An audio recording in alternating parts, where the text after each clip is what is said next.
মুশফিক আর ফারহান নতুন প্রজন্মের অভিনয়ের উজ্জ্বল নক্ষত্র।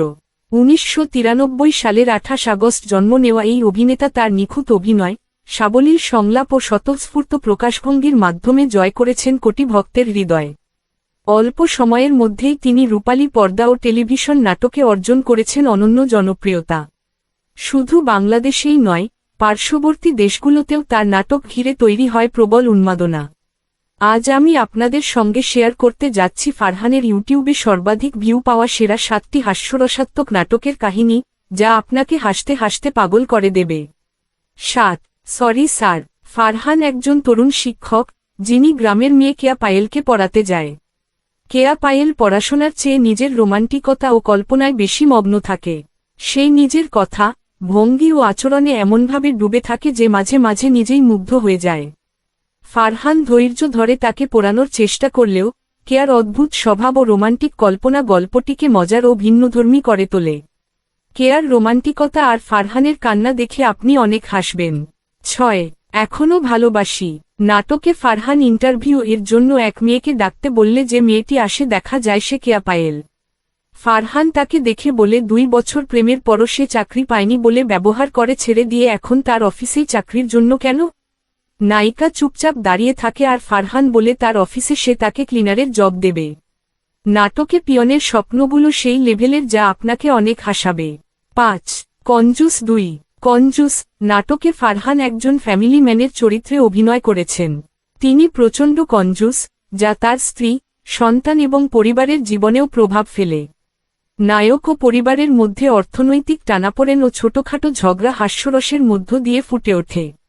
নাটকটি দর্শকদের হাসাতে হাসাতে পরিবারের সঙ্গে সম্পর্ক, অর্থনীতি ও দায়িত্বের মজা এবং জটিলতা দেখায়। ৪ প্রতিশোধ। এটা একটা চরম হাসির নাটক। ফারহান ও পায়েল দম্পতি তারা ভাবে একে অন্যের কাজ সহজ, এই জন্য পায়েল অফিস যাওয়া শুরু করে আর ফারহান হাউস হাসবেন্ড হয়।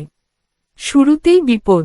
পায়েল পড়ে এমন এক বসের কাছে, যিনি ফোন ছোঁয়ার সুযোগও দেন না, সারাক্ষণ রিপোর্ট আর মিটিংয়ের চাপ আর গালাগালি। অফিস শেষে তার চোখে মুখে ক্লান্তি স্পষ্ট। এদিকে ফারহান ভাত বসিয়ে হাঁড়ি পুড়িয়ে ফেলে, কাপড় শুকাতে দিয়ে বৃষ্টিতে ভিজিয়ে আনে, ঘরের কাজে প্রায় কেঁদে ওঠে। দুজনেই বাইরে বলে, সব ঠিক আছে, দারুণ চলছে। ৩ হাসবেন্ড অফ দি ইয়ার। জীবনে প্রথমবার সিঙ্গাপুর এসে সে হিরোইন খুশি ধরে রাখতে পারে না। কিন্তু তার সমস্যা হয় সিঙ্গাপুরে স্বামীর রুম দেখে। সে যেমন ভেবেছিল তেমন কিছুই ছিল না। আর তার স্বামী থাকে নিতান্তই কঞ্জুস। কোনো ভালো জায়গায় নিয়ে যায় না, ইভেন তাকে পায়ে হাঁটিয়ে ঘুরাতে থাকে এই বলে যে পাসপোর্ট ছাড়া গাড়িতে উঠা যায় না। এরপর স্ত্রী খেতে চাইলে স্বামী তার বন্ধুকে বলে তার স্ত্রীকে খাওয়ালে স্ত্রীর ছোট বোনকে বিয়ে করতে পারবে। নাটকটি দেখলে আপনার হাসতে হাসতে পেট ব্যথা করবে। সাথে প্রবাসী কষ্টের ইমোশনাল অ্যাঙ্গেলও আছে। ২ ওয়াইফ অফ দি ইয়ার।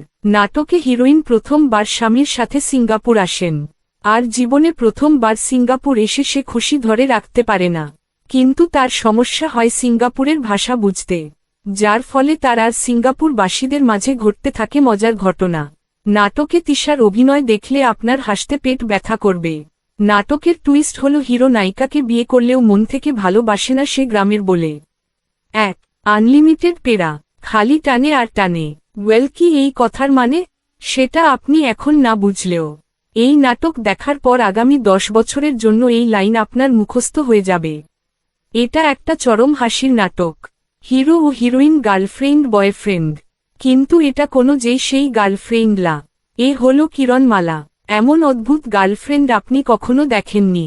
নাটকে ফারহান ও ফারিনের পাশাপাশি স্পেশাল এন্টারটেইনমেন্ট হিসেবে আছে বরবাদ মুভির পরিচালক মেহেদী হাসান হৃদয় এর অভিনয়, যা আপনাকে প্রচণ্ড হাসাবে।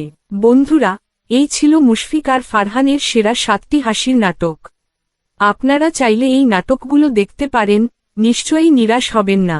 মুশফিক আর ফারহানের কোন নাটকটি আপনাদের সবচেয়ে ভালো লেগেছে, সেটা অবশ্যই কমেন্টে জানাতে ভুলবেন না। ভিডিওটি ভালো লাগলে একটি লাইক দিন, আর নতুন নতুন কন্টেন্ট পেতে সাবস্ক্রাইব করে সাথে থাকুন। আপনাদের ছোট্ট একটি সহযোগিতা আমাকে আরও মানসম্মত কন্টেন্ট তৈরি করতে অনুপ্রেরণা দেবে। সবাই ভালো থাকুন। আল্লাহ হাফিজ।